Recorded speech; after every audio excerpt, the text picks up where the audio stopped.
Hi everyone, Anthony Fantano here, internet's busiest music nerd, and it's time for a review Bad Brains Into the Future. This is the latest full-length album from iconic DC punk outfit Bad Brains, a band I remember being huge into back when I was sort of in the midst of my punk music phase in high school, though I don't really want to call it a phase because I guess I'm still going through it. Or maybe I'm just not as huge into the band as I used to be. I've pretty much parted ways with every Bad Brains album I've ever owned, except for the full-length debut, which I still firmly believe is one of the greatest punk albums of all time. But I will say that the band's later releases did show them being a little bit more ambitious, incorporating elements of metal, funk, and dabbling in a little bit more reggae too, which really made albums like Eye Against Eye kind of a mishmash, a little inconsistent. But still, albums like that are filled with some pretty great songs that should be checked out by fans of the band's earlier stuff. However, I am not really sure if Into the Future is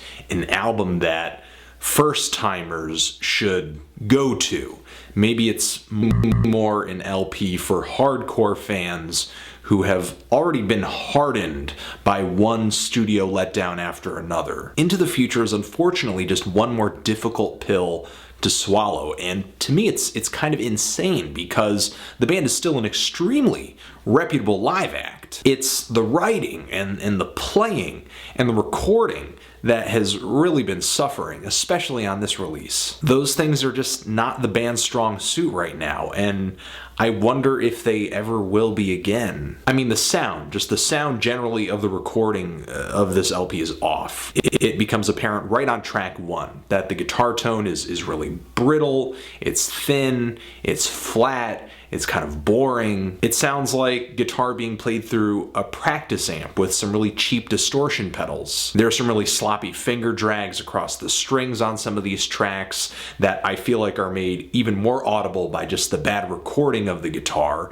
And the execution of some of these riffs, I mean, is really lethargic sometimes. One track on here, Earnest Love, is actually pretty slow, pretty heavy, and the sound is a bit thicker on that track of the guitar, and it is kind of passable in that one moment, but for the most part, the guitars on this record are extremely underwhelming for a punk album. The only other moments that I feel like the guitar actually works or sounds alright are on the more reggae-styled spots. Now, aside from the guitars, the second biggest issue on this LP for me is the vocals from HR, who, I mean, to me is just one of the most enigmatic singers in punk music. If you look at these older Bad Brains records, and still live, he has quite a bit of presence. He has a very kind of strange demeanor to him that makes him an interesting performer, but in the studio, especially on this record, that presence does not come forward. And it's unfortunate because while I was not huge into a lot of Bad Brains' later records, I did think to an extent HR was getting a bit more interesting,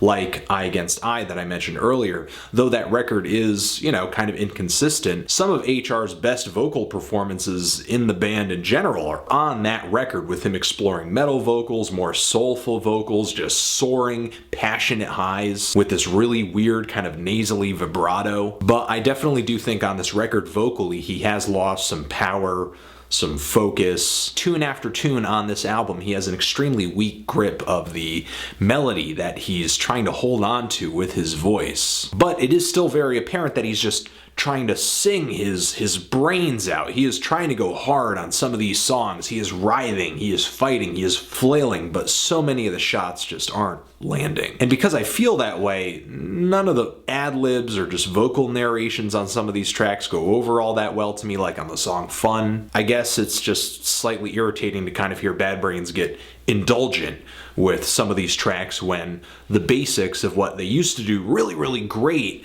aren't even there on this LP. Again, to go back to these more reggae style tracks that come in toward the back end of this LP, these are really the only songs that I feel Bad Brains does have that foundation down. It's present, it's well executed, the groove is there for the most part, the playing is there, the energy. Yeah, the MCA dub does get a little bit repetitive, a track that is actually lovingly in tribute to Beastie Boys member MCA, but still, that track has a very nice sound to it, a nice vibe. Where this album falls short again is with the songwriting. The title track of this record comes in with a really generic riff. HR's vocals are all over the place, and he has these falsetto vocals popping up in the background trying to provide some other sound, but they don't sound great either. And the song does have kind of a decent pace until it just breaks into this melodic interlude that feels so messy and blobby. It just kills the momentum of the song. The song Popcorn that comes in right after has this really kind of bad rap metal refrain about